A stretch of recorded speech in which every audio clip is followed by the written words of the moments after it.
Astrophil and Stella 3. Let dainty wits cry on the sisters 9.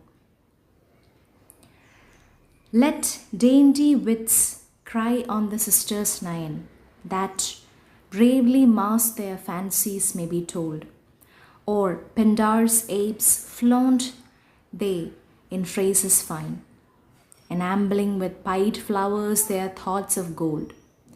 Or else let them in statelier glory shine, ennobling new-found troops with problems old. Or with strange similes enrich each line of herbs or bees which Ind or Afric hold.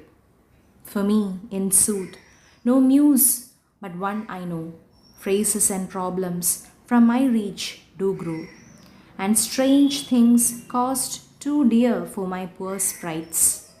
How then, even this in Stella's face I read, what love and beauty be, then all my deed, but copying is what in her nature writes. This sonnet by Sir Philip Sidney from his sequence Astrophil and Stella reflects a speaker's disdain for poets who rely on grandiose and artificial styles, preferring instead a simpler, more sincere approach inspired by his love for Stella. In this poem, the speaker criticizes the poets who over-embellish their language to sound impressive, comparing them to Pindar's apes, imitators of the great poet Pindar. While other poets might lean on complex literary devices and exotic imagery to make their work seem more refined or intellectual.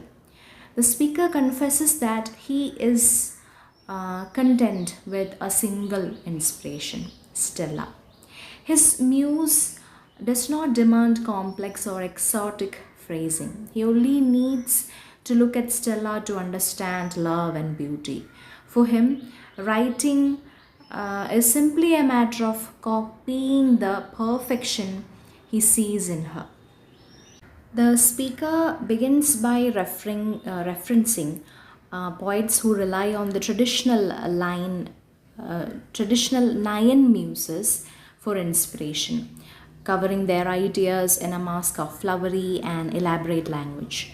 This phrase, dainty wits cry on the sisters nine, suggests that many poets call upon the nine muses to add a dignified or showy layer to their thoughts, perhaps hiding their true meaning. He then compares these poets to Pindar's apes, implying that they mimic the lofty language of the ancient Greek poet Pindar, but fail to achieve genuine poetic depth. These poets flaunt their phrases, adorning their work with pied flowers and thoughts of gold. That is, they decorate their verses with dazzling language and complex metaphors that might be more about appearances than substance. They might use complicated, newly coined phrases, metaphors, or dig up old philosophical ideas, making their poetry ornate but possibly empty.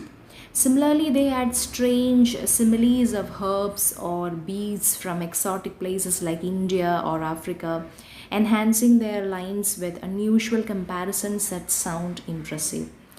The speaker then contrasts himself with these poets. He claims he does not rely on any muse but one, Stella. He has no need for sophisticated language or literary embellishments because his inspiration is direct and sincere. Unlike other poets who may enrich their work with borrowed tropes, the speaker sees himself as reaching beyond his natural ability if he were to attempt such strange things. Finally, he concludes that all he needs to know about love and beauty is visible in Stella's face. Observing her, he understands these ideals without relying on ornate language or complex literary techniques. His task as a poet becomes simple. He merely copies what he sees in her, following the nature that writes on her face. So his poetry then is an unembellished reflection of her beauty and the feelings it inspires in him, making it honest and straightforward rather than showy or artificial. Thank you.